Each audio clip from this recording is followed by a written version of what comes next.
Bismillahirrahmanirrahim. Assalamualaikum warahmatullahi wabarakatuh. Eh, saya akan Nama saya Muhammad Jalur Rizal, NIM 19210011. Sini akan menjawab untuk ujian UTS mata kuliah fikih muamalah. Yang pertama, jelaskan rukun dan syarat akad.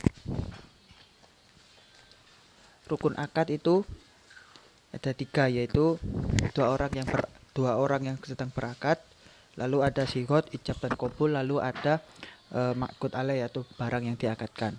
Lalu yang syarat-syaratnya yaitu ada syarat dari yang berakad, yaitu orangnya harus berakal, balik, mumayyiz, lalu orang yang dibenarkan dalam Islam untuk secara hukum untuk melakukan akad. Lalu yang kedua ada dari barangnya yang diakadkan, yaitu harus bersih, dapat dimanfaatkan, lalu barang itu milik orang yang berakad, salah satu maksudnya dari dalam penjualnya tadi itu, lalu kemudian barang itu diketahui keberadaannya. Lalu dari syarat dari sigotnya yaitu dalam satu majelis ijab dan qabul bersambung. Kemudian ijab dan qabul merupakan pemindahan hak dan tanggung jawab dari penjual ke pembelinya. Lalu pertanyaannya yang selanjutnya, apa yang terjadi jika salah satu rukun atau syarat tidak terpenuhi? Jika satu rukun atau syarat tidak terpenuhi, maka akad dianggap tidak sah atau akad menjadi rusak. Jadi tidak bisa dicatatkan akad kalau salah satunya tidak terpenuhi, karena dikatakan akad ketika rukun dan syaratnya terpenuhi. Kemudian jelaskan macam-macam pembagian jual beli berdasarkan disebutkannya harga modal. Yang pertama, sebutkan harga modal itu sebut jual beli amanah, yaitu ada 3 macamnya kata mana, yaitu akad murabahah, yaitu harga modal dan keuntungannya diketahui, jadi dijual di atas harga modal dan keuntungannya diketahui. Lalu ada wadiah, harga modalnya dijual di bawah harga modal dan kerugiannya diketahui. Lalu tahliyah, yaitu dijual harga modalnya diketahui tanpa untung dan rugi, jadi dijual pas. Kemudian barang pengganti, ada al-muqayyadah, yaitu barter, al-mutlak dengan saman yang secara mutlak lalu atau patokan harganya. Lalu kemudian al-sorf, yaitu jual beli sama dengan sama lainnya, itu jual beli tukar mata uang. Kemudian ada salam. Kemudian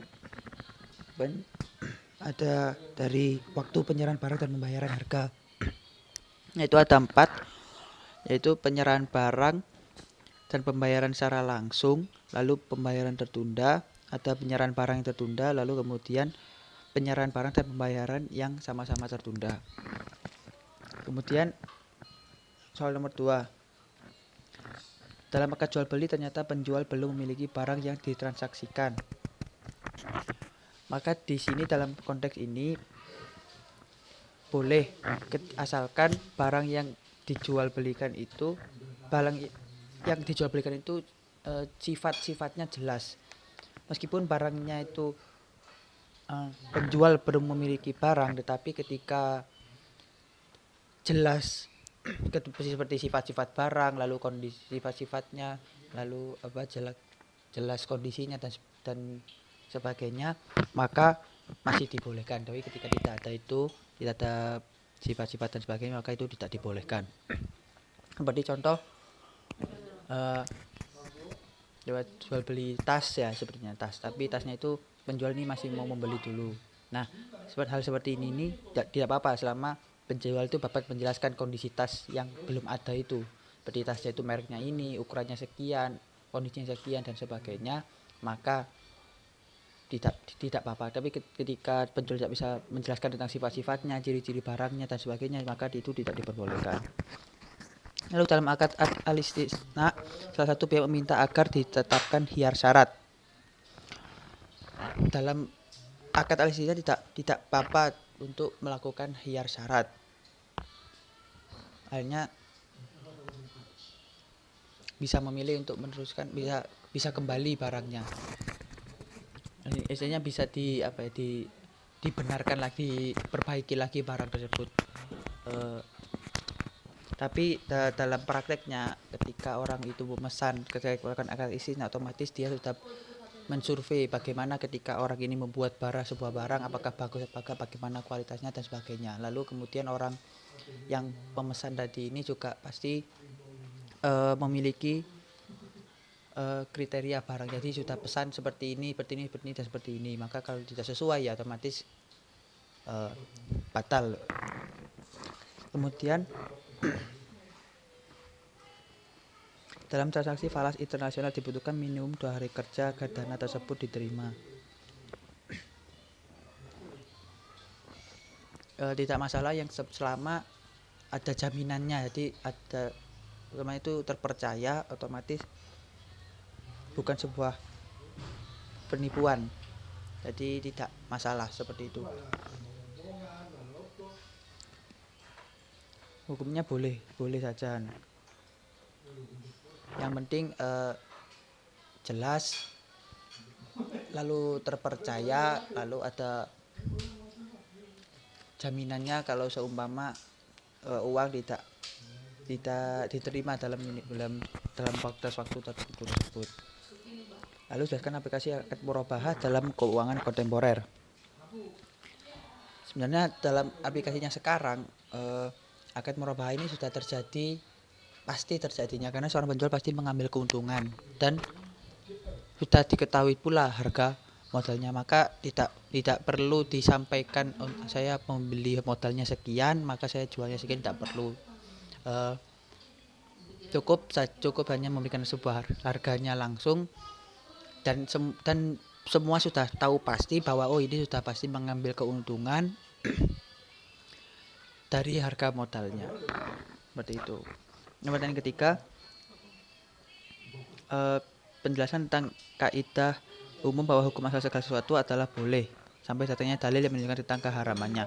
Maksud dari kaidah ini yaitu dibebaskannya manusia, umat Islam itu untuk melakukan dalam konteks muamalah ini, untuk melakukan muamalah sebesar-besarnya, seluas-luasnya karena dalam muamalah yang baru seperti jual beli online ini kan ini hal yang baru, tidak ada dalam aturan dalam syariah, maka dipakailah dalil seperti ini, yaitu boleh dasar hukumnya sampai ada dalil-dalil yang mengatakan keharaman. Kecuali kalau memang jual beli online itu barang yang haram, otomatis itu sudah jelas dalilnya. Tapi ketika itu barang yang halal dan jual beli online ini, maka boleh, karena kembali pada kaidah ini asal muasal yang belum ada dalilnya itu menunjukkan kebolehan. Lalu prinsip-prinsip syariah yaitu ada mudharabah, ada musyarakah, ada wadiah, murabahah, salam, istithna, ijarah, qard, hawalah atau hiwalah, dan wakalah. Itu adalah prinsip-prinsip syariah di muamalah.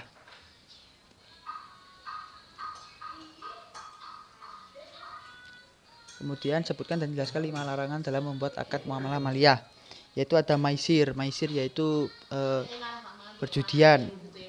Lalu ada gharar, yaitu penipuan, jadi tidak boleh dalam akad muamalah maliyah itu mengandung penipuan. Lalu ada haram, yaitu yang diakadkan itu adalah barangnya haram, maka jelas-jelas tidak boleh. Lalu adanya riba dalam akad tersebut tidak dibenarkan karena riba itu haram. Kemudian batil ketika akad ini menuju ke arah yang batil atau juga dengan cara-cara dan hal-hal yang batil, maka tidak diperbolehkan dalam Islam. Lalu jelaskan apa yang dimaksud dengan khiyar. Khiyar yaitu kesepakatan antara penjual dan pembeli untuk meneruskan, untuk memilih hak dari pembeli untuk memilih apakah akan meneruskan jual beli atau memutuskan jual beli. Lalu sebutkan dan jelaskan macam-macam khiyar. Khiyar di sini ada 4, yaitu khiyar majelis, yaitu khiyar yang terjadi di tempat itu, masih di tempat majelisnya itu. Jadi masih contoh kalau di pasar, di toko itu tadi ketika penjual dan pembeli itu masih ada pembeli itu masih ada di toko. Nah, itu namanya khiyar majelis. Kemudian memilih atau memberhentikan atau meneruskan akad. Lalu kemudian khiyar syarat. Khiyar di mana seorang membeli sesuatu dari pihak lain dengan ketentuan dia boleh melakukan khiyar pada masa atau waktu tertentu. Jadi penjual itu dikatakan penjual itu memberikan syarat kalau seminggu bisa dihiar barang ini kalau semuanya nggak cocok atau ada kekurangan dan sebagainya. Lalu kemudian setelah khiyar syarat ada khiyar aib. Khiyar ini yaitu berhubungan dengan ketiadaan kriteria yang diduga sebelumnya karena adanya cacat dalam barang. Nah, khiyar aib ini ketika kita membeli barang bla bla dan sebagainya, kondisinya kita lihat oh bagus, ternyata waktu kita membelinya ada cacatnya. Nah, ini namanya khiyar aib, maka bisa dihiar lagi barang itu kembali kepada penjualnya.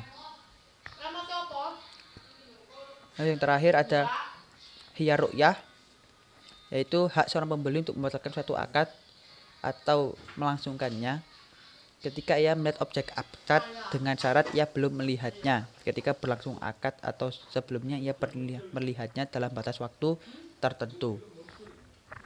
Nah, maksudnya gimana? Jadi seorang pembeli ini melihat objeknya, tapi waktu berakad dia itu nggak melihat objeknya. Jadi objeknya itu setelah ia menerimanya ya baru melihat objeknya. Jadi ketika saya membeli barang gitu ya, terus itu kita membeli barang, tapi kita nggak pernah lihat barangnya. Kemudian waktu barangnya datang, loh ternyata barangnya seperti ini. Nah, ini bisa dihiar. Atau kita pernah melihat barangnya tapi cuma sebentar aja, cuma lihat barangnya bentar terus oh iya sudah saya beli, ternyata barangnya tidak, barangnya cacat dan sebagainya, maka ini bisa dihiar. Kemudian kapan setiap khiyar ini muncul dan apakah boleh jika dipersyaratkan untuk menghilangkan khiyar? Untuk kapan setiap khiyar tadi sudah saya jelaskan, kapan saja khiyar ini muncul. Lalu apakah ketika muncul ini otomatis ketika adanya cacat dalam tidak sesuai dengan yang deskripsi produk atau yang seperti ada cacatnya dan sebagainya, itu bisa dihiarkan barang itu oleh pembeli.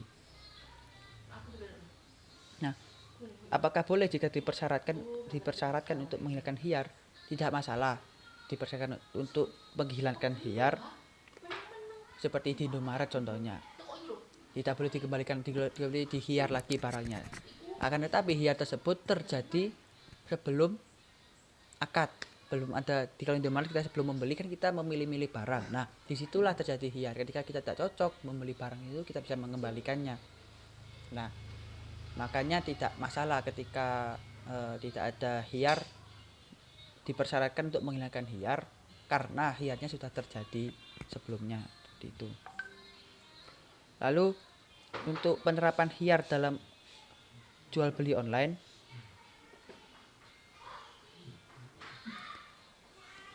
jual beli online zaman sekarang itu sudah ada beberapa toko itu yang sudah mencantumkan garansi. Nah, garansi inilah yang menjadi khiyarnya. Jadi ketika barang sudah kita pemesanan jual beli online ternyata jelek dan sebagainya, maka bisa dihiar karena ada garansinya, garansi 6 selama jangka waktu. Nah, ini juga bisa termasuk dengan khiyar syarat seperti itu. Lalu kemudian jelaskan akad percayaan terakhir, jelaskan akad ijarah, syarat dan rukunnya.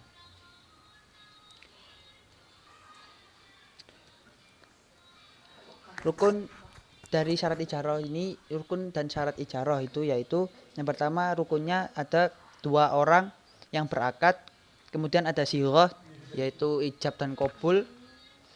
Lalu yang 3 pihak yang berakad yang terdiri atas pemberi sewa dan yang berkontrak. Lalu adanya objek kontrak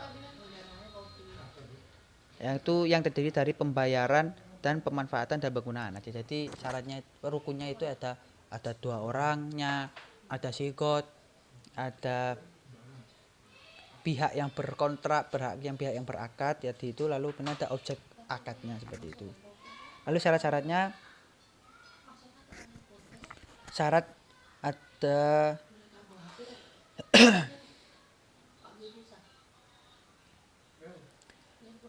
syarat-syaratnya yaitu persetujuan kedua belah pihak. Ketika ijarah ini maka harus ada persetujuan kedua belah pihak. Kalau tidak setuju maka rusak akadnya. Lalu objek akad yaitu manfaat harus jelas sehingga tidak menimbulkan perselisihan. Kemudian objek akad ijarah harus dapat dipenuhi baik hakiki maupun syar'i. Kemudian manfaat yang menjadi objek akad harus manfaat yang dibolehkan oleh syara. Kemudian pekerjaan yang dilakukan itu bukan fardu dan bukan kewajiban yang disewa sebelum dilakukan ijarah. Kemudian orang yang disewa tidak boleh mengambil manfaat dari pekerjaannya untuk dirinya sendiri. Kemudian manfaat ma'qud alaih harus sesuai dengan tujuan yang diberlakukannya akad. Itu syarat sahnya. Ada juga syarat terjadinya akad. Syarat terjadinya akad otomatis berkaitan dengan akad dan objek akad. Kemudian ada syarat kelangsungan akad. Terpenuhinya hak milik atau wilayah kekuasaan. Nah, itu adalah akad ijarah disyaratkan terpenuhinya hak milik atau wilayah kekuasaan. Jadi benar-benar diserahkan kepada yang penyewa seperti itu. Lalu ada syarat mengikatnya akad ijarah, yaitu ada dua syarat, yaitu benda yang disewakan harus terhindar dari cacat yang menyebabkan terhalangnya pemanfaatan atas benda yang disewa itu. Lalu yang kedua, tidak terdapat uzur yang dapat membatalkan akad ijarah. Maka itu syarat untuk mengikatnya akad ijarah. Kemudian pertanyaan selanjutnya tadi, penerapan akad ijarah pada masa sekarang. Nah, akad ijarah pada masa sekarang ini ya seperti kita bisa tahu, penyewaan rumah, lalu penyewaan mobil, persewaan mobil dan sebagainya itu adalah bentuk akad ijarah. Jadi ya sudah dikontrak berapa hari, berapa dalam jangka waktu. Kalau rumah biasanya berapa bulan dan sebagainya. Maka ada kontrak berapa tahun, itu cuma untuk persewaan. Lalu ada ruko, itu juga persewaan, bisa disewakan. Itu zaman sekarang seperti itu bentuk sewaannya. Kemudian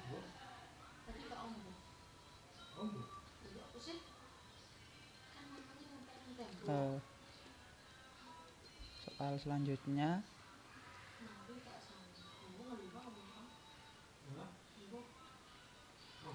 bagaimana jika seorang penyewa telah membayar uang sewa tempat selama 1 tahun, akan tetapi setelah 2 bulan ternyata sudah berhenti?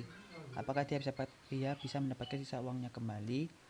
Ya jelas, karena dia pertama membayar untuk 1 tahun.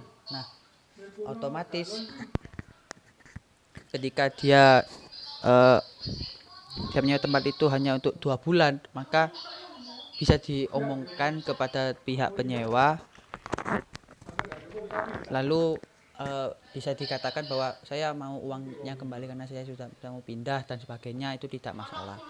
Akan tetapi kalau di dalam akad itu ada akad yang melarang, tidak boleh. Jadi soalnya kalau ada akadnya yang kalau setahun tapi 2 bulan berhenti maka uangnya nggak kembali, itu dan disetujui oleh yang penyewa, maka ya itu kasus yang beda lagi, maka tidak boleh untuk meminta uangnya kembali. Tetapi kalau tidak ada akad dan sebagainya, maka itu diperbolehkan minta uang kembali. Ya tergantung antara penyewa dan yang menyewakan ini tadi. Lalu jelaskan penerapan akad ijarah muntahiyah bin tamlik dengan memberikan contoh dan ilustrasinya.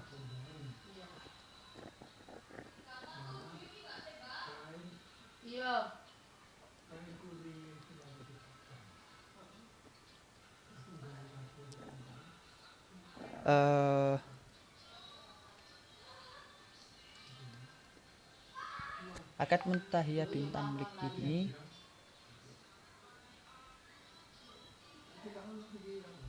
sebentar.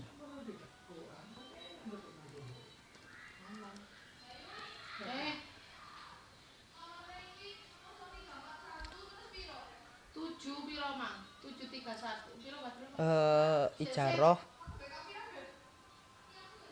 akad sewa menyewa antar pemilik objek sewa dan penyewa untuk mendapatkan imbalan atas objek sewa yang disewakannya dengan opsi pemindahan hak milik objek sewa pada saat tertentu sesuai dengan akad sewa.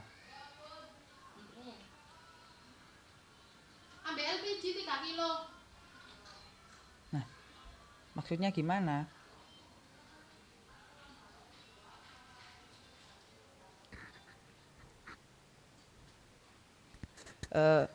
Akad sewa menyewa, akad al-ijarah mutahya bin tamlik ini maksudnya akad sewa menyewa yang diakhiri dengan kepemilikan baik dengan hibah atau jual beli, dan ini bukan istilah baru seperti itu.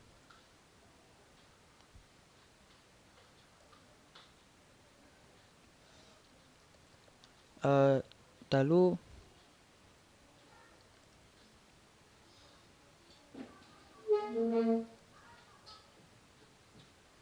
ada dua modelnya dari ijarah ini, yaitu yang pertama jual beli sistem kredit dengan jaminan yang memadai. Yang kedua akad sewa dengan memberikan pilihan pada pemilik barang kepada orang yang menyewa setelah menyelesaikan semua jenis kewajiban kreditnya selama masa menyewa. Salah satu dari menambah waktu sewa, menghentikan akad sewa, menjual barang yang disewakan.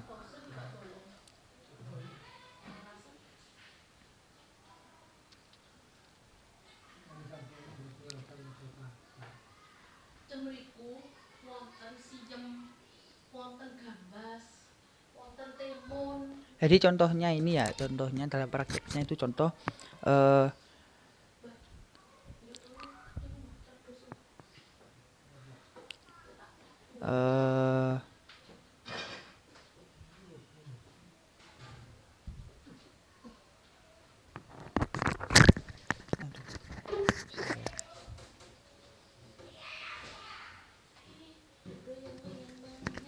dalam adab ini, dalam pengertian Dr. Asyamil, akad al-ijarah mutahya bin tamlik yaitu suatu akad yang dilakukan oleh Bank Islam untuk menyewakan barang kepada seseorang dalam waktu tertentu. Terkadang harga kredit lebih tinggi dari harga normal, yang mana orang yang menyewa bisa memiliki barang yang disewa setelah habis waktu sewanya. Jika orang yang menyewa melunasi uang sewa, maka sewaan menjadi milik penyewa dengan akad hibah atau uang cicilan terakhir diibaratkan menjadi uang jual beli terhadap barang yang disewa.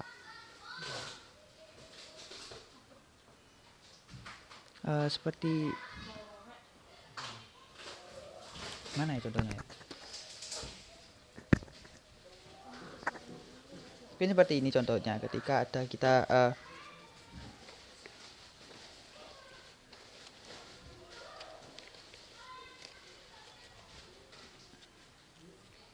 ya seperti jadi kita menyewakan ini tapi kita itu nyicil sewanya seperti itu ya. Jadi kita mau menyewa sesuatu, menyewa rumah contohnya, lalu kita kredit tapi membayarnya tidak langsung kontan selama, jadi kita menyewanya itu jadi tidak kontan, yaitu kredit tadi. Maka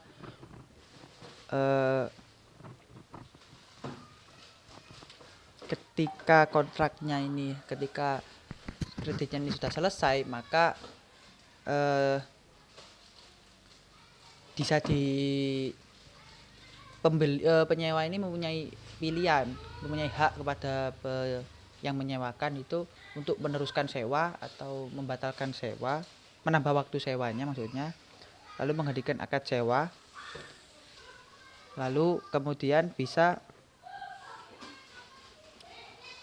menjual barang yang disewakan tadi itu, yang seperti ada dua macam tadi itu. Nah, tadi ketika saya sudah selesai menyewa mobil ya, atau menyewa rumah tadi itu, menyewa rumah, ketika saya bayarnya kredit tadi, ketika saya setelah lunas kredit saya tadi itu, maka saya berhak untuk menambah waktu sewa atau